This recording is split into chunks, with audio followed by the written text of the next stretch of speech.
Another day, another bike ride. Another day for a story. See, I rent an apartment at Castle Randolphstein, and included in my contract is this garage. However, what is not included in the contract is all my neighbors and my landlord's junk that's in it.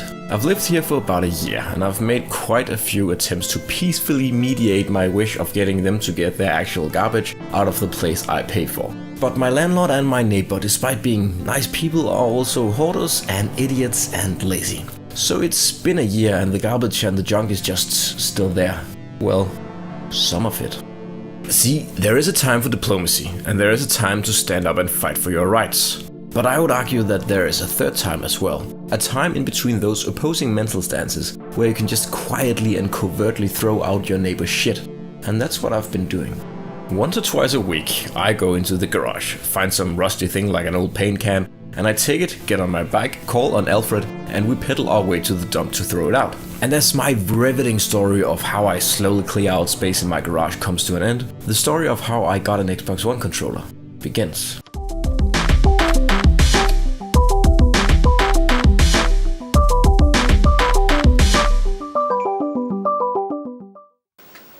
See, on my latest trip to the dump, I was throwing out some glass shards that neighbor man was saving in the garage, because, you know, those are nice to have around, I guess. And while throwing them out, I naturally checked the electronics bins for cool stuff like I usually do.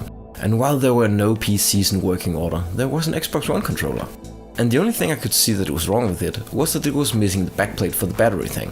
And it was a bit wet, of course, because it's February on leisure after all. But a nap in front of the fireplace should evaporate all that moisture, and if that's all that's wrong with it, and it's just missing the backplate, then that's no big problem. I got plenty of backplates, and if this works good, I'm gonna fit it with a rechargeable pack anyways. But let's take it home, chug it in by the fire, and let's see what happens. While the controller took a nap, I passed the time by catching up on some YouTube retrospectives, and after the controller had had a nice dry, I put some batteries in it and turned it on.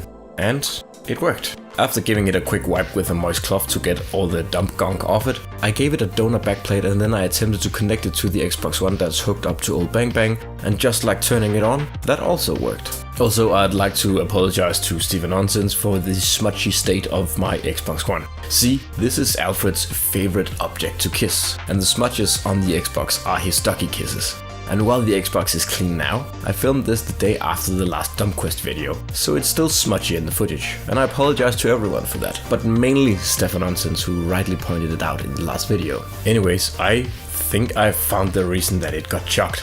When pressing the D-pad, it double taps and moves 2 spaces, which it makes it harder to navigate menus, sure, but one of my controllers has the same problem with the down D-pad direction, and it works fine in game and only gives me minor grief when Netflixing, and there I can just use the thumbsticks to navigate anyways. So while that was probably the reason it got chucked, I'm still gonna play a few games just to see if any more problems pop up. Like the connectors on the batteries being finicky and turning off the controller like I've noticed with old 360 controllers. And I'm glad that I decided to do that, because while playing a bit of New Vegas, I discovered another problem. The RB button is constantly pressed. And unlike my other controller that also does the D-pad thing, this controller is doing it because RB is pressed in, and that's why it's skipping so many spaces in menus. Something that I was confused that it wasn't doing in game for the first 10 minutes before I came across an enemy that I needed to take out in VATS, which uses the RB button on the 360 version. This of course won't do, because Fallout is no fun if you can't shoot someone's head off with minimal effort and skill, is it? Before I attempt any actual controller surgery, I'm gonna try a little quick trick, and that is to take a wine bottle opener and use the little knife thing to dislodge the RB button. And that worked. My fear was that the button was broken, and in that case I would need to 3D print another one to replace it with. And that's a lot. But as we can see, it doesn't look like I have to do that. Just to make sure that it stays on stock, I'm gonna play some more New Vegas, because yeah, I need to check that the controller works. And for no other reason do I want to play New Vegas. After vatsing a dozen or so stupid looking idiots, I can conclude that the controller has been fixed. Now, all there's left to do is check out some more games that go good with an Xbox One controller. But first, it's of course time for a walk.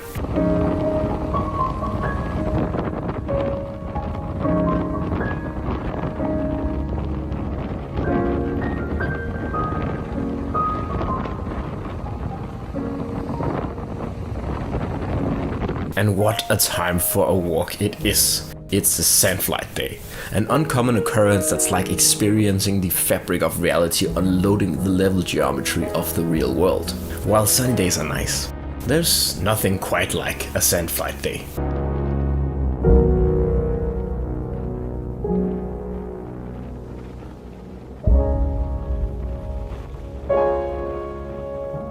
But let's put Alfred in the back of the car and head home and into the dungeon, and let's play some Xbox One games with this newly restored controller. On the drive back, I had an idea. I think a sandflight day like today calls for a depressive sea game. And what's more depressing than alcoholism, piracy, and a by-the-numbers Ubisoft open world? The answer to that is nothing, which is why we're playing Assassin's Creed Black Flag. I really like this one. The emphasis on sailing, the novelty of meeting real-life pirates, and the interesting upgrades hides a lot of the soulless collectathon mechanics that this series has become infamous for. And I don't think the sailing in this gets enough praise. It's so good. The water physics are fantastic. The AI shipmates are fun to look at, and the view. Oh man, the view is fantastic. But it's all a little too tropical for my current mood. Sure, when a storm is brewing and a typhoon is chasing the ship and Captain Kenway is engaged in mortal combat against the filthy Brits while the wave pound the ship and water splashes all over the deck, it invokes the same mood. But those moments are unfortunately to my taste today far and few in between. Which is a shame, because with this new Xbox One controller, the handling of the ship feels amazing. Next, I pitted my Xbox controller against Fallout 4. I mostly play these types of gaming with a mouse and keyboard because I play them on PC. But honestly, there isn't a whole lot lost in translation from something with 100 buttons to something with just 20. And the VATS targeting actually feels a lot better. Unfortunately, Fallout 4 is a shit game that's boring as crap and dark as poo-poo. So we're moving on to something better, Dead Space, that meanwhile also being dark as poo-poo is, despite its dark poo-poo-ness, a good game. And I've said this before, but the only proper way, in my opinion, to experience a horror game is during the evening with the lights off, sitting on the couch and sweatily clutching a game controller, and Dead Space delivers that.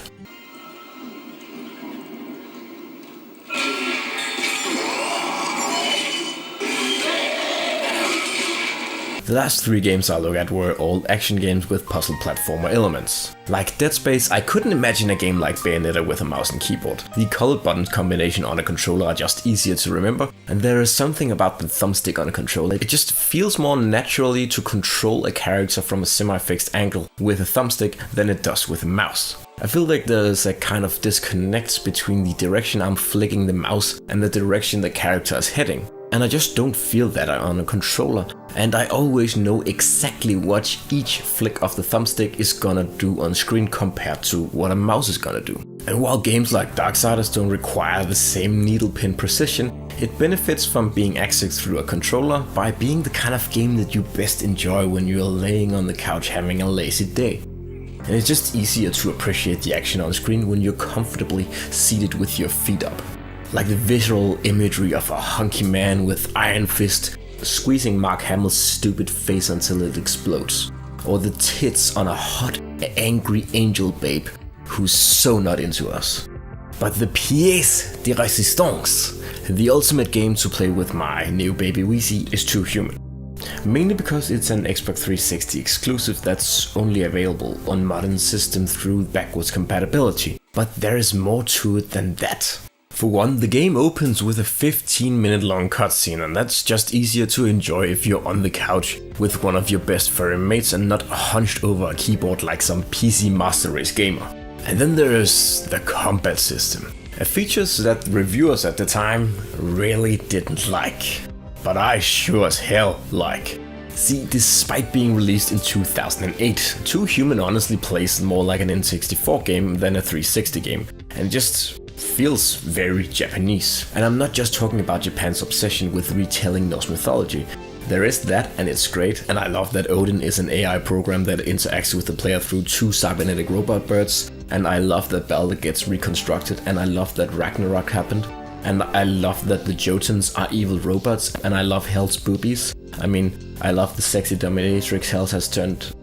I love Hel. But I also really love the combat system, which takes the right stick, which is normally used to control the camera, and uses that for directional attacks instead.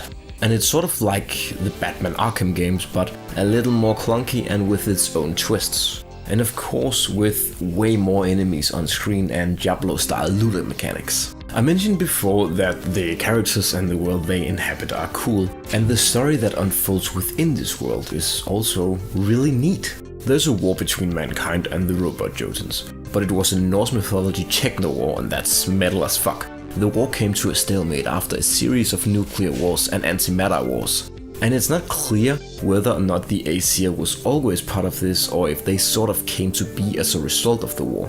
But the point is that, like in Norse mythology itself, the Aesir aren't gods like gods in the traditional sense. They are just people that are really cool and good at shit. And in this techno-metal Nordic universe, that means that they are cybernetically enhanced humans and that they have become the protector of humanity, or what's left of humanity, which has apparently been reduced to just a few millions that live near the Asgardian fortress.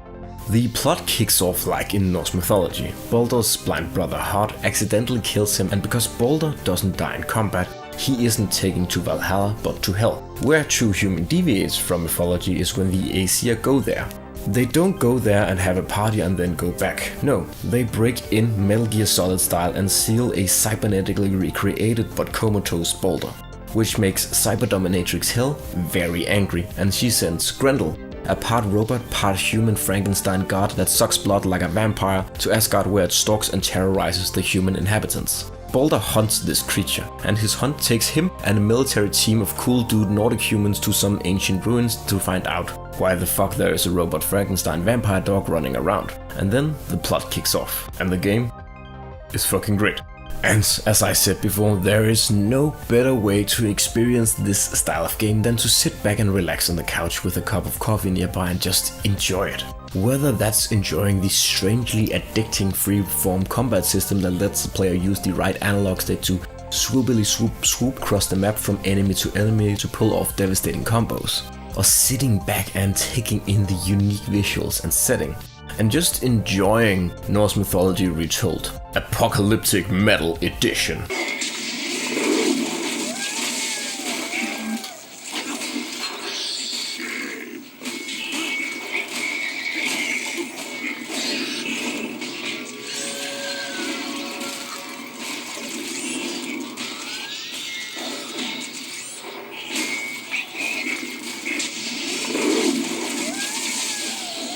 As you can see, White Zombie is doing well, and he has become part of the family. I've been using him every day to play games or flip through Netflix when I'm in my bedroom. And I've come to like his white appearance. It's a nice alternative from all my other tech things which are black, except for the pink PS2 of course. So try and fix your tech before you toss it, it might work, and go play 2 Human. It's free on the Xbox store, so you have no excuse. Until next time, bye bye!